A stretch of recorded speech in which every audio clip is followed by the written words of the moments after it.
अस्सलाम वालेकुम। News eight 6 show के साथ खुश आमदीद। मैं हूँ शाहिद नसीम और मैं हूं समीना राना।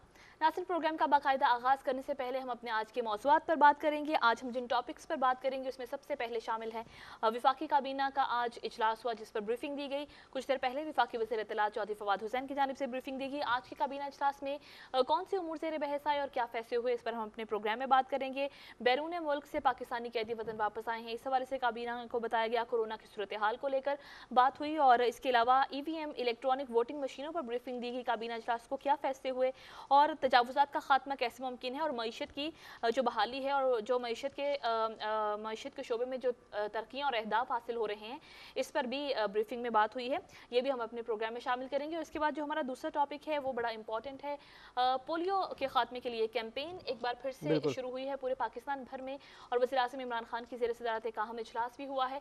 वज़ीर आज़म को इस ब्रीफिंग में क्या बताया गया कि अब कितने केसेस हैं पाकिस्तान में और पाकिस्तान ने पोलियो के खात्मे में क्या कामयाबी हासिल की है, लेकिन मजीद ऐसे कौन कौन से इकदाम करना अभी बाकी हैं ताकि पाकिस्तान से पोलियो का मुकम्मल खात्मा हो सके। इस पर हम एक्सपर्ट ओपिनियन भी अपने प्रोग्राम में शामिल करेंगे। बिल्कुल जी। और इसके साथ साथ कोविड की जो सिचुएशन है उसके ऊपर भी कुछ बात करेंगे। पाकिस्तान के अंदर क्या सूरत हाल है और वर्ल्ड वाइड इसकी क्या सूरत हाल है उसके हवाले से भी कुछ बात करेंगे। और इसके साथ साथ पड़ोसी मुल्क अफगानिस्तान की सूरत हाल का भी जिक्र करेंगे, जहाँ पर इस वक्त तालिबान और अफगान हुकूमत के दरमियान जो है वो कशीदगी ज़ोरों पर है। उसके अंदर पाकिस्तान का क्या किरदार है और हाल ही में नेड प्राइस का एक बयान जिसमें पाकिस्तान के किरदार की एक बार फिर से तारीफ़ की गई है, इसका भी जिक्र करेंगे। और इसके साथ साथ ऑब्वियसली 14 अगस्त जो है वो करीब है, अगस्त का महीना चल रहा है, तो जश्न आज़ादी के हवाले से भी कुछ आपसे बातचीत की जाएगी। ये सब कुछ होगा, लेकिन एक मुख्तसर से वक्फे के बाद। हमारे साथ रहिए।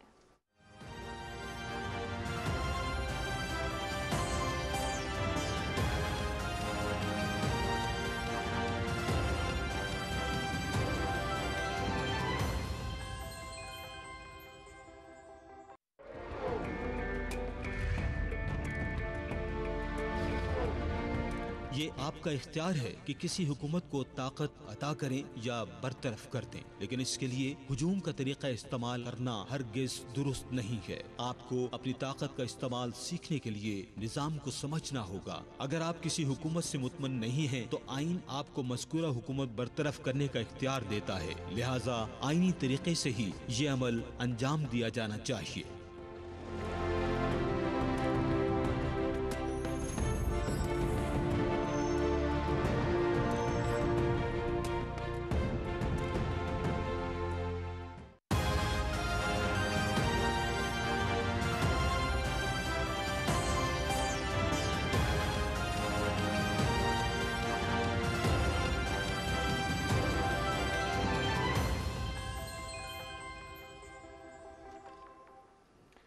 नाज़रीन, ब्रेक के बाद प्रोग्राम का बाकायदा आगाज़ करेंगे और सबसे पहले हम बात करेंगे आज हुए विफाकी काबीना के इजलास की। वज़ीर आज़म इमरान खान की सदारत में विफाकी काबीना का इजलास हुआ जिसमें बड़े अहम फैसले किए गए और ब्रीफिंग भी दी गई। कुछ देर पहले विफाकी वज़ीर इत्तलात और नशरियात चौधरी फवाद हुसैन की जानिब से आज के काबीना इजलास के हवाले से, जिसमें उन्होंने कहा कि वज़ीर आज़म इमरान खान की काविशों का नतीजा ये निकल रहा है कि बैरून मुल्क कैदी सैकड़ों की तादाद में पाकिस्तान वापस आ चुके हैं और हालिया ही जो अभी सऊदी अरब से पाकिस्तानी कैदी वापस आए हैं उस बारे में भी वज़ीर आज़म इमरान खान को बताया गया। 23 पाकिस्तानी कैदी सऊदी अरब से पाकिस्तान वापस पहुंचे हैं और उन्होंने ये भी वैक्सीनेशन के हवाले से भी अपनी विफाकी काबीना के इजलास में बात की है। उन्होंने कहा कि कराची और हैदराबाद वैक्सीनेशन के एतबार से सबसे पीछे रह गए हैं और इसके अलावा पूरे पाकिस्तान में वैक्सीनेशन का अमल भरपूर तरीके से जारी है। मुख्तलिफ शहरों में वैक्सीनेशन हो रही है और सिंध के हवाले से बात करते हुए उन्होंने कहा कि काबीना ने इस बात पर जोर दिया कि सिंध को चाहिए कि कोरोना से निमटने के लिए, कोरोना वबा पर काबू पाने के लिए अपना भरपूर किरदार अदा करे और अपनी परफॉर्मेंस को बेहतर करे।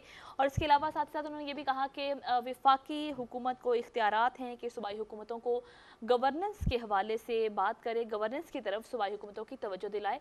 ये इख्तियारात हैं विफाकी हुकूमत के पास। बिल्कुल जी। और वैक्सीनेशन के अमल के हवाले से उन्होंने कहा जी कि वैक्सीनेशन का जो अमल है वो पूरे पाकिस्तान के अंदर तेज़ी से जारी है और ओवरऑल जो है वो 3 करोड़ से ज़ायद जो नंबर्स हैं वो वैक्सीनेट इस वक्त लोग हो चुके हैं। और जैसे कि आपको समीना बता रही थी कि इसके साथ साथ जो इलेक्शंस हैं उनके हवाले से बात की गई आई, और जो EVM मशीन्स हैं, इलेक्ट्रॉनिक वोटिंग मशीन्स हैं, उसके हवाले से एक बार फिर से फवाद चौधरी साहब ने बात की और उन्होंने कहा कि काबीना का जो इजलास था उसके अंदर भी इस चीज़ को ज़ेर बहस लाया गया कि जो तजावीज़ हैं, तकरीबन 49 तजावीज़ जो हैं वो पेश की गई हैं इस्लाहात के हवाले से।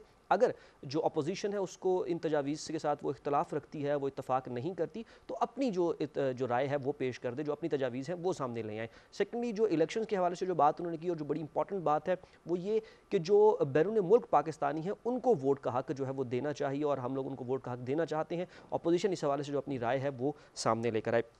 और समीना, जो सबसे इंपॉर्टेंट बात थी मेरे ख्याल से आज के इस काबीना इजलास के हवाले से, और इससे पहले भी डिस्कस भी हुई, हमने वो फुटेज चलाई भी हैं, नाज़रीन को भी दिखाई, हमने भी देखी, वो उन पाकिस्तानियों की थी जो कि दूसरे मुल्क के अंदर फंसे हुए थे और बहुत तवील अरसे से। उनमें कुछ लोग ऐसे भी थे जो तकरीबन 9 साल से फंसे हुए थे वहाँ पर, कुछ लोग 2 साल से, कुछ लोग 3 साल से, जो कि वहाँ पर जेलों में किसी छोटे मोटे मसले की वजह से, किसी ने कुछ कर्ज देना है उसकी वजह से वो वहाँ पर स्टक थे, फंसे हुए थे, और वज़ीर-ए-आज़म इमरान खान साहब की कोशिशों की वजह से वो आज वतन वापस लौटे हैं, और ये लौटने का सिलसिला जारी है। सैकड़ों पाकिस्तानी जो हैं वो वतन वापस लौट चुके हैं, और उनके अंदर जो एक नया एडिशन हुआ है वो इन 23 पाकिस्तानियों का हुआ। और मेरे ख्याल से हमने उनके चेहरे जब देखे और जिस तरह की खुशी उनके चेहरों के ऊपर थी, अपनी फैमिलीज़ को दोबारा से मिलने की, अपने खानवादे से दोबारा से जुड़ने की, अपने बच्चों को दोबारा से देखने की, तो मेरे ख्याल से समीना ये एक बहुत ही ज़बरदस्त किस्म का वो एक मंजर था। इनिशिएटिव है और ये बड़ा अच्छा इकदाम है जिस पर बड़े मशकूर भी हैं ये पाकिस्तानी कैदी जो वतन वापस पहुंचे हैं।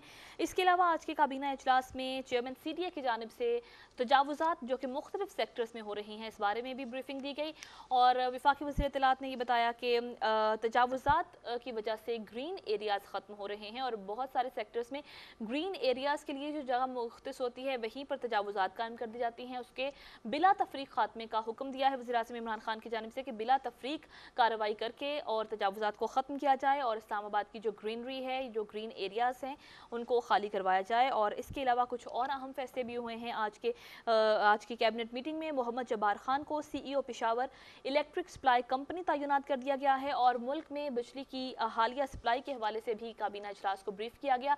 हालिया सप्लाई मुल्क में बिजली की 24 से 26 हज़ार मेगावाट के दरमियान है, और मईशत के हवाले से भी आज के काबीना इजलास में बात हुई है। काबीना को मौजूदा मुआशी अशारियों के हवाले से तफसीलन ब्रीफ किया गया। कोरोना वबा के बावजूद मुल्की मईशत दुरुस्त समत की जानिब गामसन है, ये बताया गया वफाकी वज़ीर इत्तलात और नशरियात की जानिब से। अपनी ब्रीफिंग में उन्होंने ये भी कहा कि हुकूमत की जो मौसर पॉलिसियाँ रही हैं उसकी बदौलत हम देख रहे हैं कि सनती शोबा दिन ब दिन तरक्की कर रहा है, और कोरोना से निमटने के लिए 61 मुतालिका अशिया पर ड्यूटी भी ख़त्म की गई है। ये भी एक बहुत अच्छा इकदाम है हुकूमत का। और रवा साल 315 अरब रुपए के कर्ज से नौजवानों को दिए जाएंगे, और कपास की फीमन इमदादी कीमत 5,000 रुपये मुकर्रर की गई है, ये भी काबीना को बताया गया। और काबीना ने वज़रा की तनख्वाहों में इजाफे की तजवीज़ को मुस्तरद कर दिया है। आज के ये काबीना इजलास के कुछ अहम पॉइंट्स हैं जो कि हमने आपसे शेयर किए हैं। ख़ासतौर पर वैक्सीनेशन को लेकर बात हो रही है, और जिसमें जैसे हमने पहले भी बात की थी कि पूरे पाकिस्तान में वैक्सीनेशन का अमल जारी है, लेकिन सिंध के हवाले से बात करते हुए बताया गया कि कराची और हैदराबाद वैक्सीनेशन के एतबार से पीछे हैं, यहाँ पर कम लोगों को वैक्सीनेट किया जा रहा है। तो सिंध को अपना किरदार मजीद निभाना चाहिए, बेहतर इकदाम करने चाहिए ताकि कोरोना से जल्द निपटा जा सके। बिल्कुल जी, और इसी से समीना एक रिलेटेड बात है उसको भी साथ हम करते चलें, और वो है पोलियो के हवाले से। एक बहुत ही इंपॉर्टेंट इशू जिसको बहुत अरसे से डिस्कस किया जा रहा है, जिसके ऊपर काम किया जा रहा है, और जिसके ऊपर आपका जो साथ है वो हमें बहुत ज़रूरी है हमारे साथ। इस हवाले से वज़ीर-ए-आज़म इमरान खान साहब ने मुल्क भर में पोलियो पर काबू पाने के लिए जो सूबाई चीफ सेक्रेटरीज़ हैं और 22 हाई रिस्क अजला के डिप्टी कमिश्नर्स के वर्चुअल इजलास से उन्होंने जो है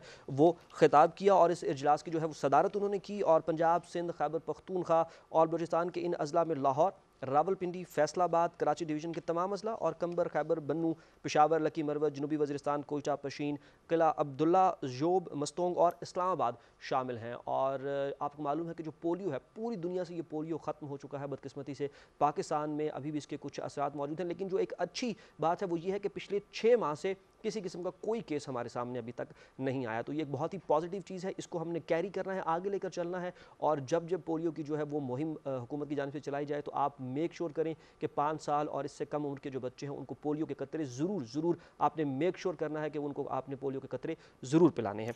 बिल्कुल जी। और अभी जो ये जिस वर्चुअल मीटिंग का इजलास का जिक्र अभी शाहिद आप कर रहे थे, इसमें बड़ी खुश आइंद बात एक बड़े लंबे अरसे के बाद हमें ये सुनने में मिली है कि गुज़िश्ता 6 माह से कोई भी ऐसा केस बिल्कुल।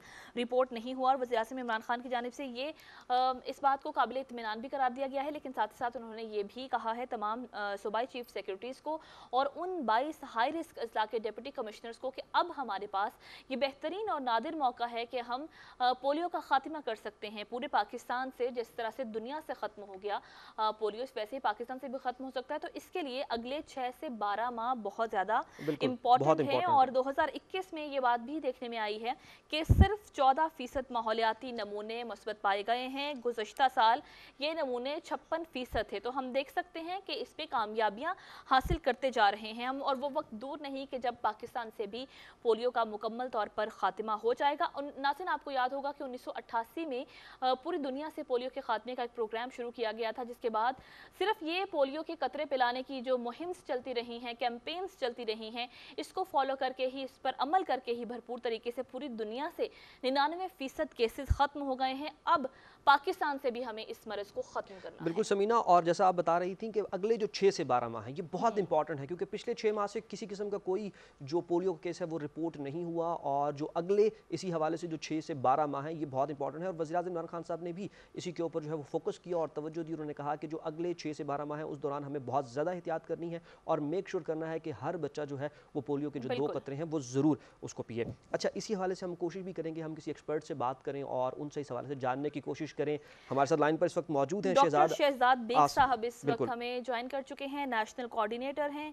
अस्सलाम वालेकुम डॉक्टर साहब, बहुत शुक्रिया आपने वक्त निकाला हमारे न्यूज़ शो के लिए, आपको खुशामदीद कहेंगे।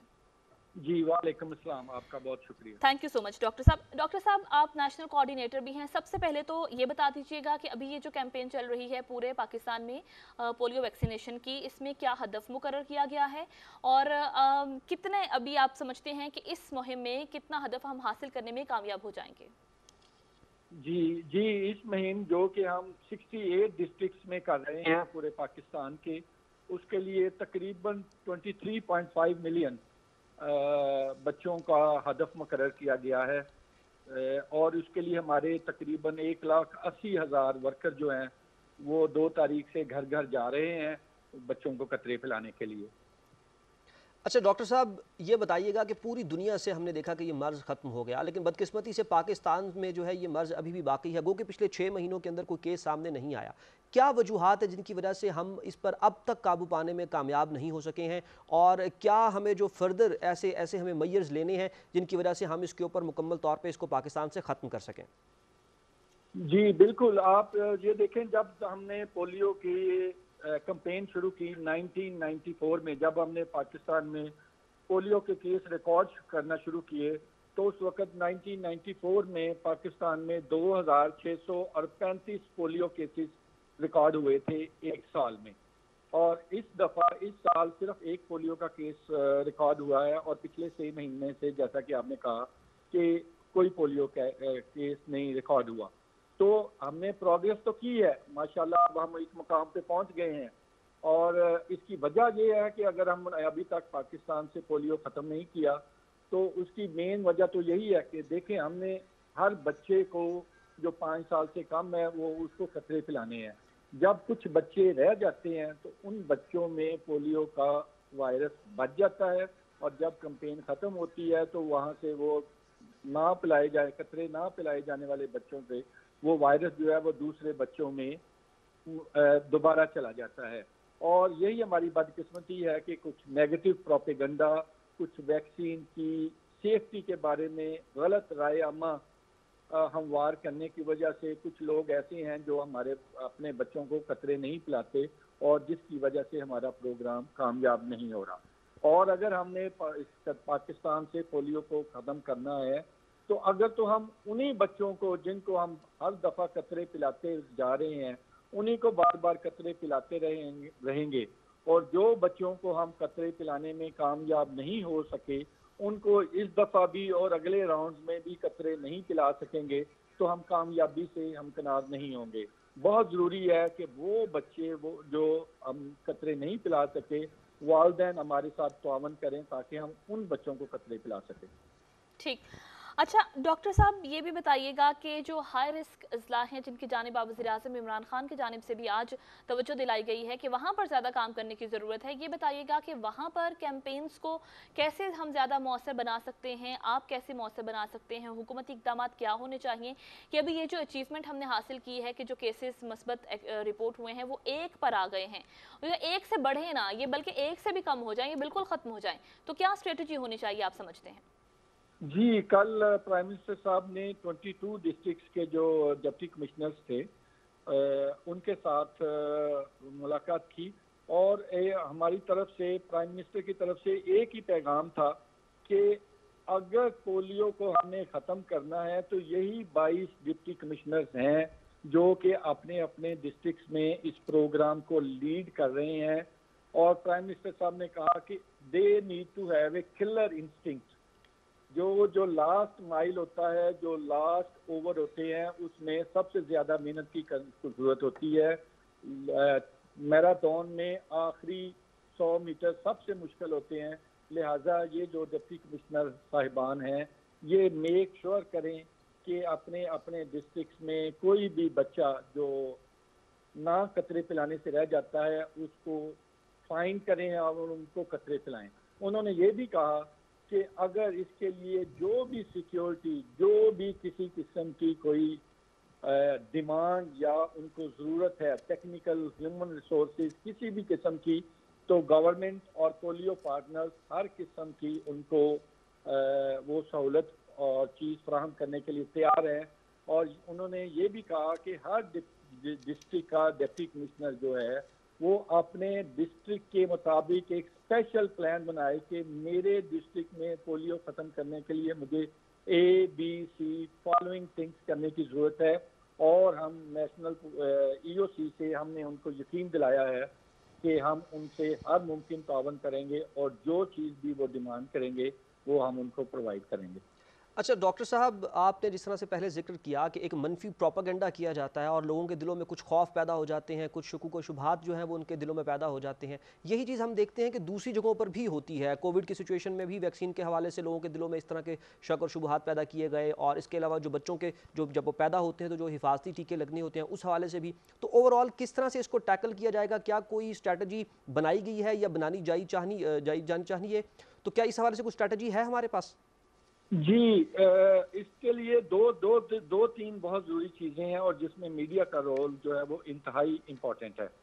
सबसे पहली बात तो ये है कि हमारी तरफ से पैगाम, हमारी मीडिया कैंपेन में 2 पैगाम दिए जाते हैं। एक पैगाम ये है कि ये वैक्सीन बिल्कुल सेफ है, इसको हमारी लेबॉर्ट्रीज में टेस्ट किया जाता है और रेगुलरली टेस्ट किया जाता है, और ये वही वैक्सीन है जो दुनिया के दूसरे इस्लामी ममालिक में भी इस्तेमाल की गई।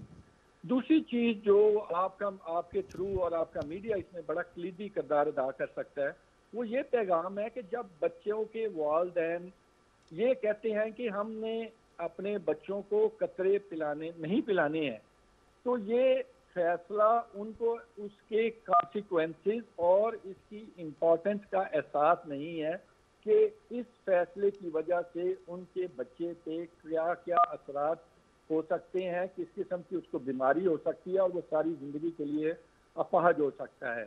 हमारी तरफ से तो हम सारी मीडिया कैंपेन, सोशल मीडिया और हमारे सोशल मोबिलाइजर्स और टीम जो है वो महल्ले महल्ले एक एक घर में जाके वालिदैन को खुसूसी तौर पे ये रिफ्यूज़ करने वाले घरों में जाके उनको कन्विंस करने की कोशिश करते हैं।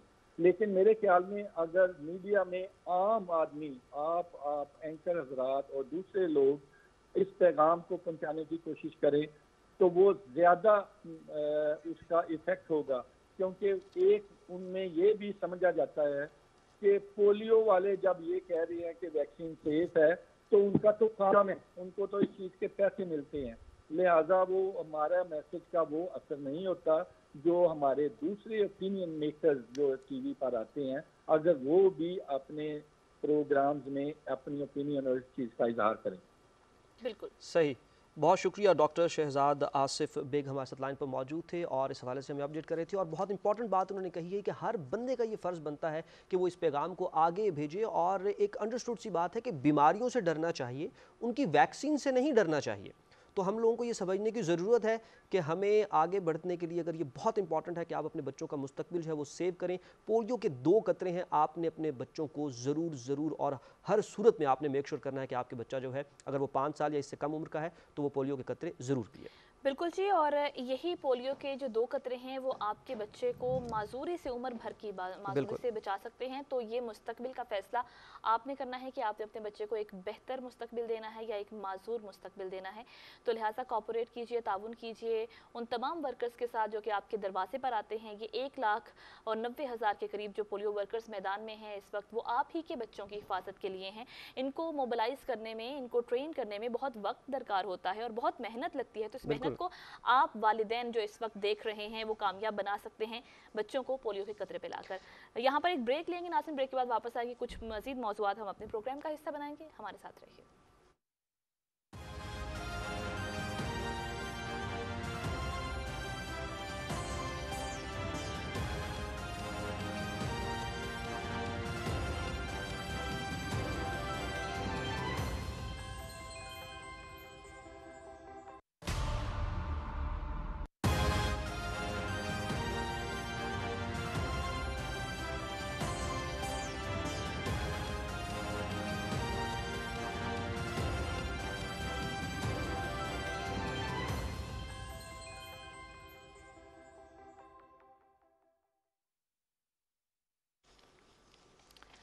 ब्रेक के बाद नाज़रीन एक बार फिर से खुशामदीद कहेंगे प्रोग्राम में। और अब हम बात, जैसे भी ब्रेक पे जाने से पहले हम बात कर रहे थे कि पाकिस्तान से पोलियो को ख़त्म करना है, तो इसके लिए हम सबको मिलकर अपना काम करना होगा।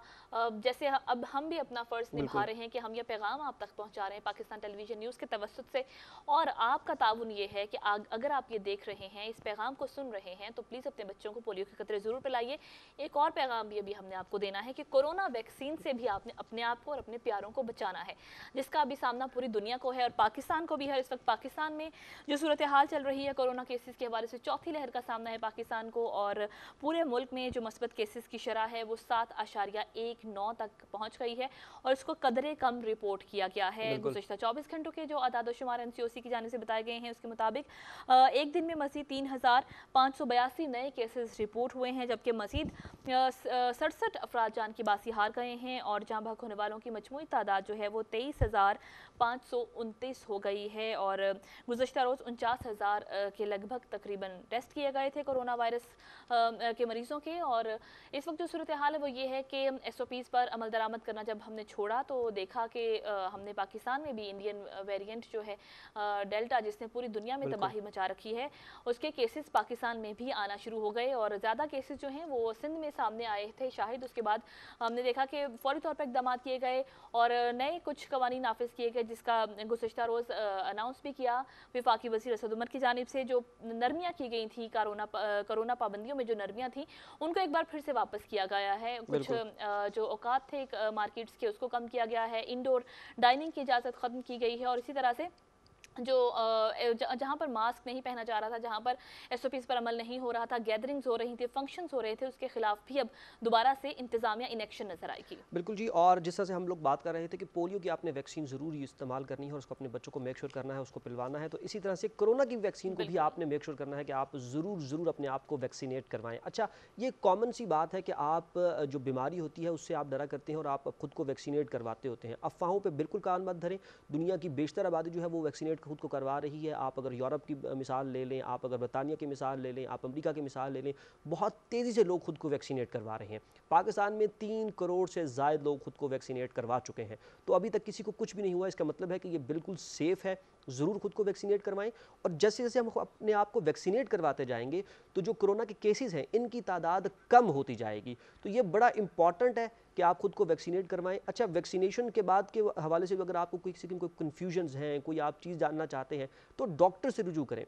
घर बैठना इसका सोल्यूशन नहीं है, खुद को वैक्सीनेट करवाएं। गवर्नमेंट आपको फ्री वैक्सीनेट कर रही है। तो ऑब्वियसली इसकी एक कॉस्ट आ रही है, वो जो वैक्सीन है कहीं से परचेज़ की जा रही है, उसको यहाँ तक लाया जा रहा है, उसके ऊपर ट्रांसपोर्टेशन कॉस्ट आ रही है। ये सब कुछ इसलिए किया जा रहा है ताकि आप महफूज रह सकें। सो आप अपने करीबी जो हेल्थ सेंटर है, जो आपको ऑब्वियसली आपने अगर अपना ID कार्ड नंबर अभी तक नहीं भेजा तो 6611 के ऊपर आप भेजेंगे, आपको आपका जो एक हेल्थ जो फैसिलिटी जो होगी वो आपको प्रोवाइड की जाएगी। आपको बताया जाएगा कि फ़लाँ हेल्थ सेंटर है, वहाँ पे जाएं और ख़ुद को वैक्सीनेट करवाएं, वहाँ पे जाके आप अपने आप को वैक्सीनेट और करवाएं। अब तो शायद हम देख रहे हैं कि वॉक इन वैक्सीनेशन की बिल्कुल। सहूलत मौजूद है। और जब हमने देखा कि पहली लहर आई पाकिस्तान में, पूरी दुनिया में, तो उस वक्त सिर्फ एक ही उम्मीद लगाए बैठे थे लोग, हम लोग भी, आप बहुत सारे हमारे जो देखने वाले लोग हैं वो भी, कि वैक्सीन कब आएगी, कब हम इस वबा से छुटकारा हासिल कर सकेंगे, कब वैक्सीन आएगी। तो उस वक्त ये तसव्वुर किया जा रहा था कि जब वैक्सीन आएगी तो शायद इतनी बड़ी तादाद में लोग बाहर आ जाएं, खुद को वैक्सीनेशन लगवाना चाहें, और शायद वैक्सीनेशन कम पड़ जाए या सेंटर्स की तादाद कम पड़ जाए। और फिर ये भी एक अंदाज़ा था कि शायद वैक्सीनेशन बहुत महंगी होगी, जो कि हर आम आदमी की पहुंच में नहीं होगी। लेकिन उसके बावजूद हमने देखा, या फिर ये भी एक अंदाज़ा लगाया जा रहा था कि शायद सिर्फ अमीर ममालिक ही ये वैक्सीन हासिल कर सकेंगे और गरीब ममालिक के पास ये वैक्सीनेशन नहीं होगी और लोग कोरोना से मरते रहेंगे। लेकिन हमने देखा कि तकरीबन तमाम ममालिक में वैक्सीनेशन दस्तियाब है और लोग वैक्सीनेशन करवा भी रहे हैं। लेकिन पाकिस्तान में अभी भी हिचकिचाहट का मुजाहिरा हो रहा है। तो प्लीज़ खुदारा, अगर कोरोना से बचना है, कोरोना से बचाव का एक ही रास्ता है, वाहिद इलाज जो है वो एहतियात है और कोरोना की वैक्सीनेशन है। तो खुद को आप वैक्सीनेट ज़रूर करवाइए। अरे समीना, हमारे पास ना एक एग्जाम्पल भी मौजूद है जो बिल्कुल हमारा पड़ोसी मुल्क है भारत। हम अगर उसकी मिसाल लें तो वहाँ पर कोरोना ने जो तबाही मचाई है, अल्लाह ताला उनको भी अपनी ईमान में रखे, जो तबाही वहाँ पर उसने मचाई और जितने लोग जो है ना वो इससे हलाक हुए, और उसके बाद जिस तरह से वो फैल रहा है वायरस, और फिर इंडिया से निकल कर वो जिस तरह से दूसरी दुनिया में वो वायरस पहुँचा, तो ये एक बहुत बड़ी मिसाल हमारे सामने मौजूद है कि किस तरह से आपकी बेहतियाती से, और अगर आप अपने आप को वैक्सीनेट नहीं करते या आप एहतियात नहीं करते तो जो सूरत हाल है वो किस कदर खौफनाक हो सकती है। अब दुनिया भर में कोरोना वायरस जो है वो काबू में पहले नहीं आ रहा था, फिर वो काबू में आने लगा, कुछ हालात जो हैं वो इतदाल पे आने लगे। तो भारत का जो वायरस था, जो भारतीय जो उसका वेरिएंट है डेल्टा वायरस जो है, वो अब उसने पूरी दुनिया के अंदर एक तबाही मचा दी है। और हाल ही में एक रिपोर्ट जो है जिसने ये इंकशाफ किया है कि भारत में जो सरकारी आदादोशुमार बताए जा रहे हैं वो बिल्कुल गलत हैं, और आदादोशुमार के साथ जो है वो हेर फेर किया जा रहा है। जो एक्चुअल डेथ्स की तादाद है वो पूरी दुनिया में जो एक्चुअल डेथ्स हैं उनके बराबर में सिर्फ अकेले इंडिया में हो रही है, यानी कि अराउंड 50 लाख करीब कहा जा रहा है कि वहाँ पर जो है वो अमवात हुई हैं, जबकि जो सरकारी आदादोशुमार है वो सिर्फ 4 से 5 लाख बता रहे हैं। तो मेरे ख्याल से एक बहुत बड़ी एग्जाम्पल समीना हमारे पास ऑलरेडी मौजूद है जिससे हमें सबक हासिल करना चाहिए। हमें सबक हासिल करना चाहिए, एहतियात भी करनी चाहिए, वैक्सीनेशन भी करवानी चाहिए। और वैक्सीनेशन करवा लेने का मतलब हर किस ये नहीं है कि आप SOPs पर अमल करना छोड़ दें। अगर आपने वैक्सीनेशन करवाई है और वायरस आप पर अटैक नहीं करा तो हो सकता है कि आप कैरियर बन जाएं और आपकी वजह से वायरस एक ऐसे शख्स तक मुंतकिल हो जाए जिसने खुद को अभी तक वैक्सीनेशन नहीं करवाई। और भारत के बाद अगर हम बात करें, अब वैसे तो भारत अभी दूसरे नंबर पर है कोरोना केसेस के एतबार से, लेकिन अब जो माहिरीन हैं वो ये बता रहे हैं कि वो वक्त दूर नहीं कि जब भारत उन ममालिक में शामिल हो जाएगा जो कि पहले नंबर पर आते हैं। जैसे अमेरिका की बात कर रहे थे हम, वहाँ पर बहुत बड़ी तादाद में लोगों को वैक्सीनेट किया गया और उसके बाद मास्क पहनने की पाबंदी भी ख़त्म कर दी गई। लेकिन हमने देखा कि एक बार फिर से कोरोना ने रुख कर लिया है अमेरिका का, और अमेरिकी रियासत फ्लोरिडा और लुइसियाना में कोरोना वायरस के केसेस एक बार फिर से बहुत बड़ी तादाद में रिपोर्ट होना शुरू हुए हैं। गुज़िश्ता 24 घंटों में रियासत लुइसियाना में 189% केसेस में इजाफा हुआ है और फ्लोरिडा में लंबी लंबी कतारें लग गई, लोग अपना टेस्ट करवाने आ रहे थे। और एक बार फिर से अमेरिका में ये कानून फिर से लागू किया गया है कि जिन्होंने वैक्सीनेशन करवा भी ली है वो भी मास्क पहने। तो हम ये देख सकते हैं कि पूरी दुनिया में ही एक बार फिर से बहुत ज़्यादा लॉकडाउन की सूरत हाल नज़र आ रही है। हमने देखा कि इसमें नरमी आ गई थी, लेकिन अब बहुत सारे ऐसे ममालिक हैं, जैसे न्यूजीलैंड की मिसाल शायद हमारे सामने है कि बिल्कुल कोरोना से खात्मा कर दिया था कोरोना का, बिल्कुल कोरोना खत्म हो गया था, 0 केसेस पर चले गए थे, लेकिन वहाँ पर भी दोबारा से ये वायरस आया, दोबारा से एक्टिव केसेस रिपोर्ट हुए और दोबारा से पाबंदियों का सामना करना पड़ा। यही सूरत हाल अमेरिका की है, यही इससे भी बदतर सूरत हाल हम कह सकते हैं कि भारत की है, और भी बहुत सारे ममालिक में सूरत हाल बहुत ही ख़राब है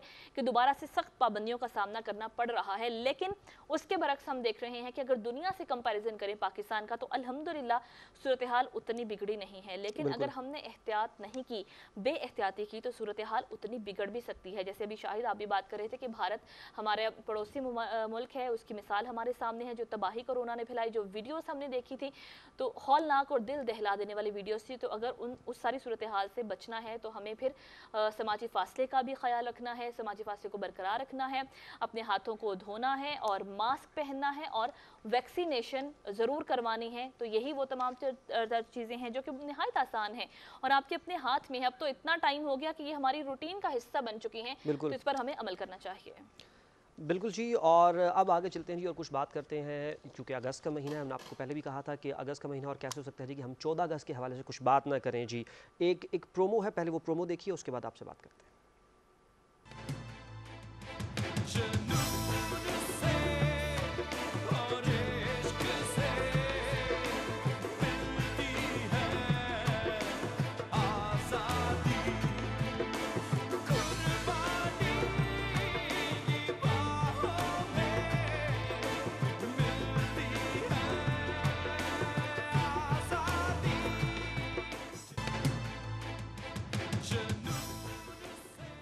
जी नाज़रीन, अगस्त का महीना है और हमारी आज़ादी का महीना है जी। और आज़ादी जैसी जो कीमती नेमत होती है, इसकी अहमियत का अंदाज़ा सिर्फ वही कर सकते हैं जो इस नेमत से महरूम है।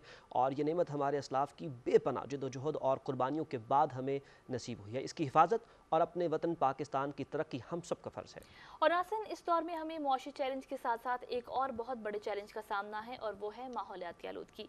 तो आइए इस साल यौम आज़ादी मनाते हैं, अपने घर आंगनों को कौमी परचम और झंडियों से सजाने के साथ साथ पेड़ पौधों से भी सजाना है हमने। आप अपने घर वालों और दोस्तों के साथ मिलकर 5 पौधे लगाएं और अपनी 15 सेकंड की वीडियो एक मुख्तसर से पैगाम के साथ हमें इस नंबर पर भेज दीजिए। हम आपकी वीडियो अपने प्रोग्राम में शामिल करेंगे। स्कूल के करिकुलम में डालना है, अपने बच्चों को शुरू से सिखाना है। एक चीज सफाई और दूसरी चीज शजरकारी।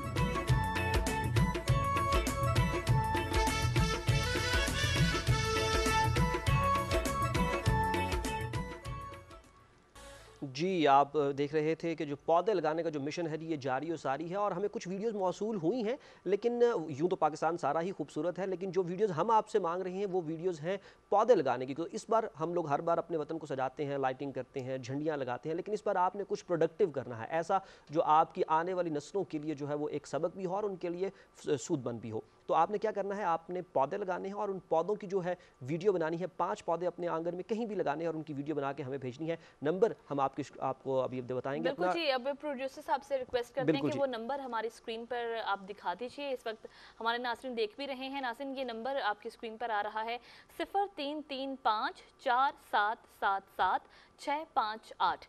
इस नंबर पर आप अपनी एक मुख्तसर सी वीडियो भेजेंगे जिसमें आप अपना कोई भी पैगाम छोटा सा रिकॉर्ड कर सकते हैं, लेकिन पैगाम आपका शजरकारी के हवाले से होना चाहिए, पौधे लगाने के हवाले से होना चाहिए।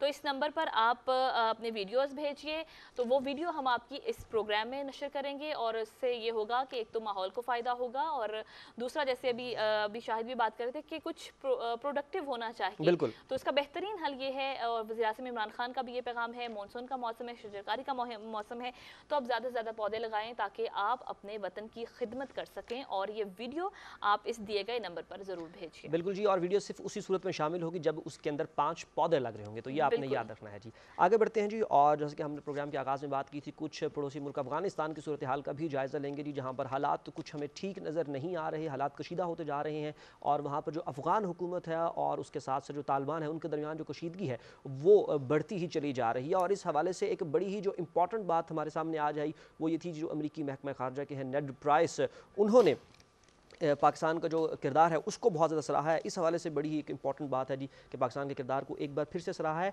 और मेरे ख्याल से समीना, जो वक्त होता है ये सबसे बड़ा उस्ताद होता है, ये दुनिया को बताता जा रहा है कि ठीक है, जो पाकिस्तान का स्टैंड पॉइंट था वो सबसे ठीक था, सबसे बेहतर है। और इस वक्त अफगानिस्तान की सूरत हाल तशवीशनाक बनी हुई है। इस पर बात करने के लिए इस वक्त हमें ज्वाइन किया है सीनियर एनालिस्ट, तज्ज़ियाकार, पूरे खित्ते की सूरत हाल पर बड़ी गहरी निगाह रखते हैं आप, डॉक्टर शकील अख्तर साहब।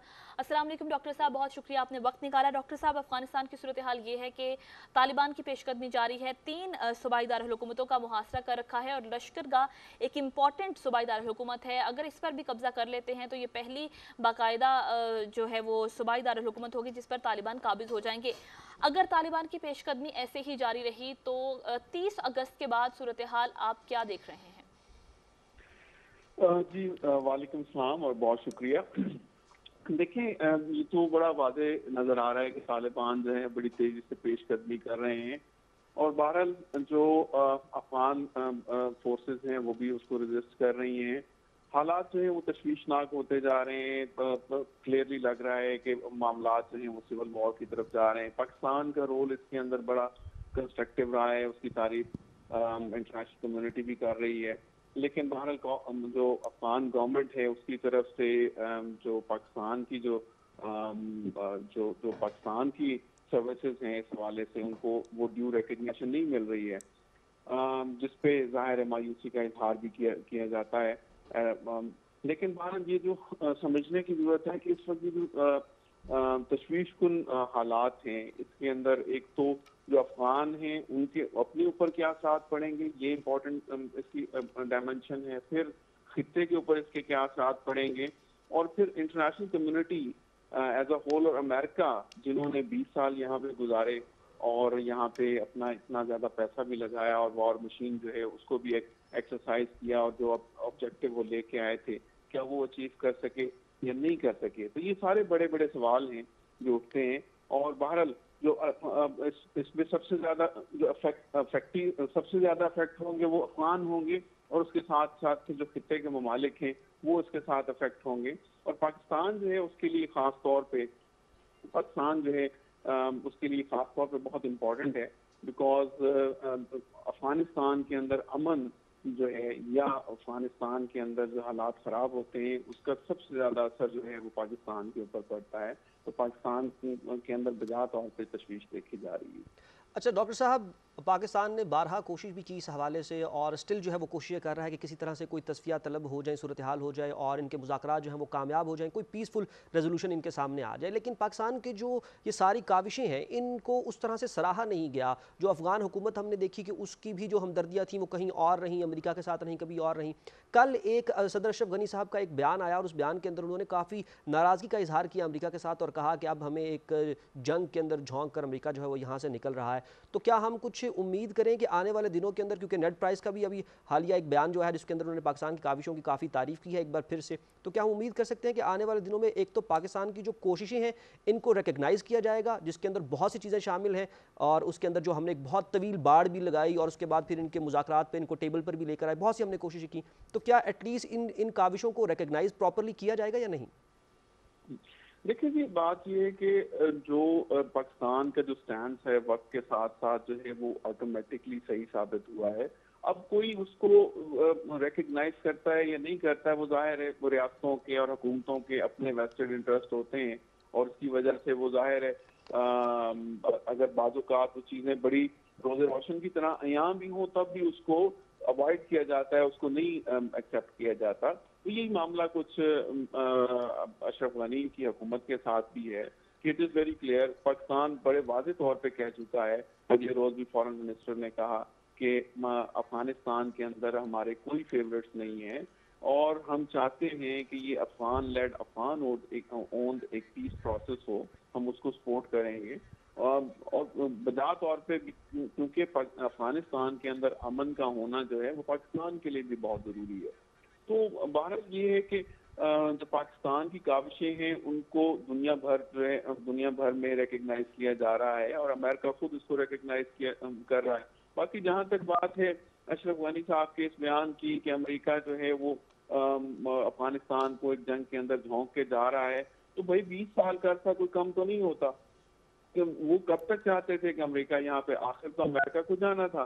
तो जो सिचुएशन अभी अफगान फोर्सेस की हैं या जो मामलात हैं, तो वो अगर 5 साल बाद भी जाता, 7 साल बाद भी जाता, तो तब भी उसके अंदर कोई खातिर खा तब्दीली तो नजर नहीं आ रही थी। तो बहरहाल एक वैक्यूम तो क्रिएट होना था, जब भी अमेरिका ने यहाँ से जाना था एक वैक्यूम तो क्रिएट होना था। तो ये एक नेचुरल प्रोसेस है जी। तो डॉक्टर साहब आप कह रहे हैं ये नेचुरल प्रोसेस है, लेकिन दुनिया की जानिब से जो ख़ासतौर पर अफ़गानिस्तान के हमसाया ममालिक हैं उनकी जानिब से ये सारी सूरत हाल का एक्सपेक्टेड नहीं थी, ज़्यादा परेशान हैं हमसाया ममालिक। ज़ाहिर तशवीशनाक सूरत हाल तो है, लेकिन अब इस सूरत हाल में स्पॉयलर्स कितना एक्टिव हो सकते हैं और अफ़गान हुकूमत की कितनी जिम्मेदारी है कि वो इन स्पॉयलर्स पर नज़र रखें और बाखबर रहें पूरी सूरत हाल से? जी बिल्कुल, आपने बहुत अहम इसके पहलू की तरफ निशानदेही की है। देखिए स्पॉयलर्स जो है अब वहाँ पे एक्सपेक्ट क्या कर रहे हैं, उसकी बाल्कनाइजेशन एक्सपेक्ट कर रहे हैं, या अफगानिस्तान की स्टेट जो है, रियासत जो है, उसके अंदर शायद उसकी छोटी छोटी मजीद स्टेट्स के अंदर तकसीम शायद कुछ एक्सपेक्ट कर रहे हैं। और वो इस वजह से कि ज़ाहिर है वेस्टेड इंटरेस्ट हैं मुख्तलिफ ममालिक के, मुख्तलिफ पावर्स के, और वो उन ग्रुप्स को अपने उसके अंदर अपने मफाद के लिए इस्तेमाल करना चाहते हैं। और वो चाहते हैं कि जी वो अफगान सॉइल जो है वो वहाँ पे बैठ के जो है दूसरी रियासतों के खिलाफ जो है अपने मकासद जो है हासिल करने के लिए अफगान सॉइल को इस्तेमाल किया जाए, विच इज़ नॉट फेयर। अच्छा डॉक्टर साहब, हमने देखा कि इससे पहले जब भी अफगानिस्तान के अंदर हालात ख़राब हुए तो पाकिस्तान को उसका बहुत ज़्यादा खुमियाजा भुगतना पड़ा, चाहे वो आप इन फॉर्म ऑफ टेररिज्म की बात करें उस सूरत हाल में, या फिर वहाँ से जो मुहाजिरीन यहाँ पर आए तो एक मुआशी हवाले से एक बहुत बड़े लोगों को आपने अकोमोडेट करना होता है, तो आपकी मईशत के ऊपर बहुत ज़्यादा असर पड़ता है। अब अगर खुदा न खास्ता हालात ख़राब होते हैं, जो कि हम लोग देख रहे हैं, क्योंकि हमारी दुआ यही है कि हालात वहाँ पर जो है वो पीसफुल रहें, लेकिन जो सूरत हाल हमारे सामने आ रही है अगर ये एस्केलेट करती है और हालात वहाँ पर ख़राब होते हैं, तो पाकिस्तान बॉर्डर फेंसिंग तो ऑलमोस्ट 90% तक कंप्लीट कर चुका है, और अगर ये 100% भी कंप्लीट कर लेता है तो क्या हम लोग उस सारे वो जो रिप्रिकॉशंस होंगे, वो जो सारा वहां से प्रेशर पड़ना है किसी भी फॉर्म के अंदर चाहे वो हो, क्या हम उससे बच सकेंगे इस बार?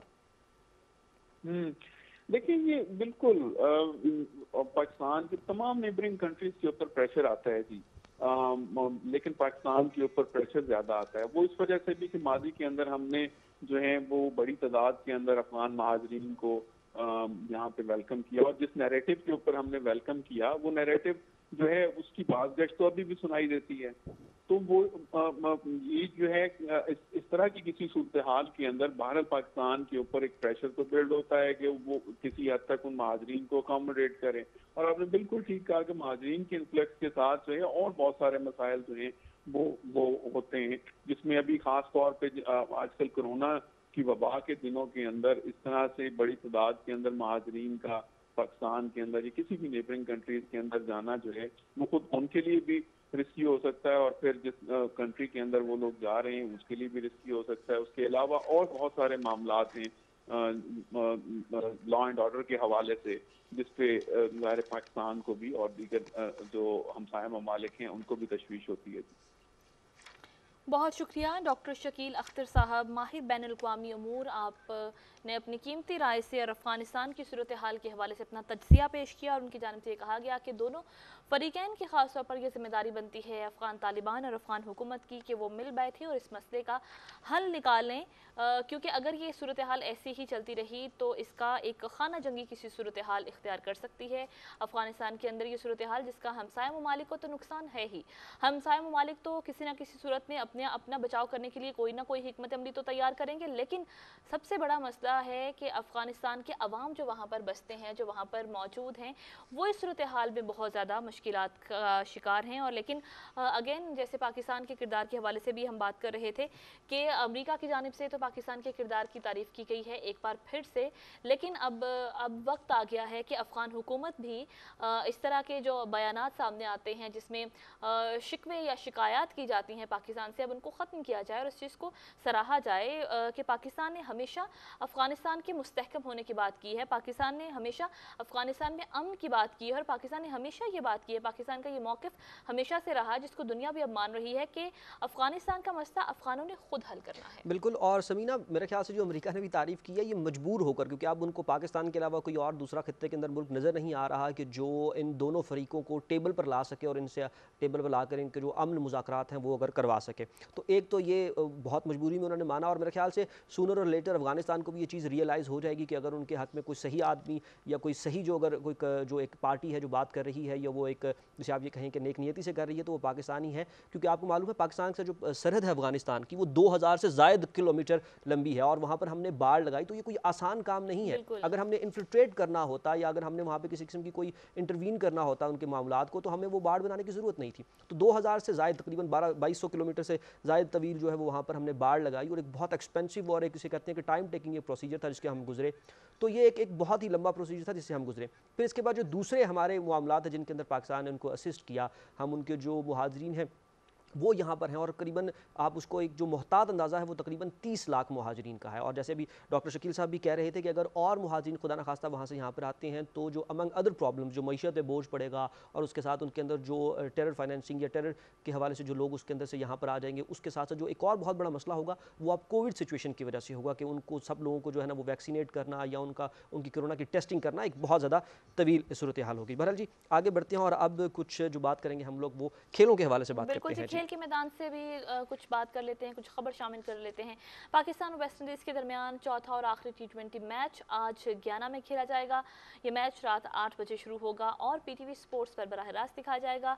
4 मैचेस की सीरीज़ में पाकिस्तान को 1-0 की बढ़तरी हासिल है, तो हम कह सकते हैं कि आज का जो मैच है वो फैसला कुन मैच है। पहले मैच की तरह तीसरा T20 मैच भी बारिश की नज़र हो गया और सीरीज़ के दूसरे मैच में पाकिस्तान ने मेज़बान टीम को 7 रन से शिकस्त दी थी। बिल्कुल, इसी हवाले से कुछ मज़ीद तफ़सीलात जानेंगे। हमारे रिपोर्टर इस वक्त हमारे साथ लाइन पर मौजूद हैं ज़ीशान, उनसे मज़ीद तफ़सीलात जानेंगे। ज़ीशान बताइएगा हमें, सिर्फ इस हवाले से 2 मैचेस तो बारिश की नज़र हो गए, आज एक और मैच होने जा रहा है, क्या देख रहे हैं इस मैच में? पाकिस्तान एक मैच जीत चुका है, ये वाला मैच भी जीत जाएगा पाकिस्तान? देखिए, सबसे बड़ी जो आप कह सकते हैं कि मुतमईन करने वाली बात है वो ये है कि पाकिस्तान जो है वो क्योंकि सीरीज़ में 1-0 की बढ़तरी हासिल कर चुका है, इसलिए या तो पाकिस्तान ये सीरीज़ जीतेगा या ये सीरीज़ बराबर होगी। पाकिस्तान सीरीज़ हार नहीं सकता। इसलिए क्रिकेट के फैंस जो हैं वो थोड़ा सा इस हवाले से मुतमईन होंगे कि हमारी टीम जो है वो सीरीज़ एटलीस्ट जीतेगी ज़रूर, क्योंकि जिस तरह से इंग्लैंड के खिलाफ हमारी टीम ने परफॉर्म किया और हम वो सीरीज़ हार के आ रहे थे, थोड़े से शायकीन मायूस थे। तो आज अगर पाकिस्तान जीत जाता है तो बहुत ज़बरदस्त बात होगी कि पाकिस्तान 2-0 से ये जो है ये T20 सीरीज़ अपने नाम कर लेगा। और अगर किसी तरह से वेस्ट इंडीज़ की टीम जो है वो कमबैक करती है तो भी ये सीरीज़ तो फिर सीरीज बराबर हो जाएंगे। अच्छा ज़ीशान, जब तीसरा T20 मैच हो रहा था तो मैंने आपसे यही सवाल पूछा था कि ये मैच होगा या नहीं, तो आज चौथा T20 है, अगेन वही सवाल पूछूंगी कि वेदर कंडीशंस क्या है, मैच हो भी पाएगा या नहीं? देखिए, जो आज की गयाना की कंडीशंस है और जो वेदर फोरकास्ट है वो तो यही कह रही है कि मैच से कबल जो है वो बारिश होगी और इसके बाद मैच के बाद जो है वो जो बारिश है और सूरज और धूप इनकी आंख मिचौली होती रहेगी। मतलब बारिश भी बीच में होगी लेकिन सूरज भी निकलेगा, तो जिस तरह पहले मैच में कंडीशंस थी वैसे ही हमें नज़र आ रहे हैं। लेकिन आज थोड़ी सी उम्मीद इस वाले से है कि मैच से पहले जो है वो बारिश हो जानी है, तो उसके बाद T20 मैच वैसे ही 3.5 घंटे का होता है, तो अगर पहले बारिश हो जाती है तो उसके बाद मैच के बाद मेरे ख्याल में थोड़ी सी टाइम लगाकर ये लोग अपना जो ग्राउंड स्टाफ है वो ग्राउंड को खुश कर लेंगे और मैच जो है वो मुमकिन हो सकता है। तो होप फॉर दी बेस्ट, और तमाम शायकीन की तरह हम भी पूरी उम्मीद है कि आज मैच हो और मुकम्मल हो और पाकिस्तान जीते। अच्छा ज़ीशान, ये बताइएगा कि स्क्वाड्स के अंदर क्या कोई तब्दीली की गई है या फिर सेम स्क्वाड खेल रहे हैं? स्क्वाड दोनों टीमों के जो स्क्वाड्स हैं उनके हवाले से हमें बताइएगा।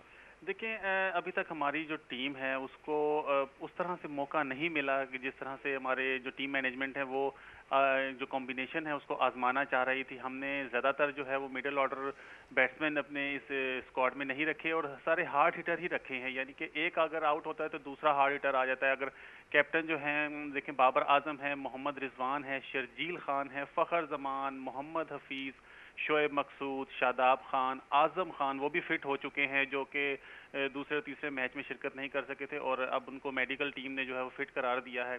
इसके बाद हमारे पास इमाद वसीम है, फ़हीम अशरफ हैं, हसन अली हैं, तो हमारे पास बड़ी बैटिंग में डेप्थ है। इसी तरह अगर हम बॉलिंग की बात करें तो शाहीन अफरीदी हैं हमारे पास हसन अली हैं, मोहम्मद हसनैन हैं, हारिस रऊफ़ हैं, अरशद इकबाल हैं और मोहम्मद वसीम जूनियर, जिनकी जो है वो PSL से उनकी तारीफ़ें शुरू हुई थी और अभी भी उन्होंने वेस्ट इंडीज़ में जिस तरह से दूसरे मैच में उन्होंने बॉलिंग की और पहले मैच में वो बड़ी शानदार थी। तो पाकिस्तान के पास एक T20 का जो स्क्वाड है वो तो बहुत ज़्यादा मजबूत है और सिर्फ जो है अगर आज बारिश ना हुई तो हमें यकीनन हमारे स्टार्स जो जितने भी प्लेयर्स हैं उनकी तरफ से हार्ड हिटिंग और विकेटें उड़ाने जो हैं उस तरह के मनाज़िर यानी एक अच्छा मैच, एक अच्छा मुकाबला एक्सपेक्ट किया जा सकता है अगर ये मैच होता है। ज़ीशान, वेस्ट इंडीज़ की जानिब से कौन कौन से ऐसे प्लेयर्स हैं जो टफ टाइम दे सकते हैं पाकिस्तान को? देखिए, वेस्ट इंडीज़ की टीम जो है इस वक्त T20 क्रिकेट की सबसे मजबूत टीम जो है वो तस्वुर की जा रही है, क्योंकि वो T20 के वर्ल्ड चैम्पियन भी हैं। 2016 में इन्होंने टाइटल जीता था और अब उनके जो एक हार्ड हिटिंग प्लेयर्स हैं वो रास्ता रास्ता टीम में वापस आ रहे हैं। अगर हम बात करें, देखिए उनके पास लेंडल सिमंस हैं जो कि आते हैं और ऑनस्लॉट करते हैं। इसके अलावा एवन लुइस हैं, क्रिस गेल जो जिनका नाम जो है वो कौन नहीं जानता, निकलस पुरन, ये भी बड़ी कुछ अरसे से जो है वो शानदार बैटिंग करते हुए आ रहे हैं। आंद्रे रसल दुनिया भर की लीग्स खेलते हैं। कायरन पोलार्ड उनके कैप्टन हैं जो कि बहुत अच्छी बैटिंग भी करते हैं, बॉलिंग भी करते हैं। इनके अलावा उनके पास शैमरन हिटमेयर हैं, जेसन होल्डर हैं, ड्वेन ब्रावो जो कि वेस्ट इंडीज़ का जो T20 और स्क्वाड है उसके काफ़ी अरसे से जो है वो उनका एक मुस्तकिल रुकन रहे हैं। हेडन वॉश हैं, अकील हुसैन उनके पास एक नए बॉलर हैं, तो उनका भी स्क्वाड बहुत मजबूत है, अच्छा स्क्वाड है, इसलिए मुकाबला बहुत अच्छा होगा। मुकाबला सख्त होगा। बहुत शुक्रिया ज़ीशान क़य्यूम, हमारे स्पोर्ट्स रिपोर्टर इस वक्त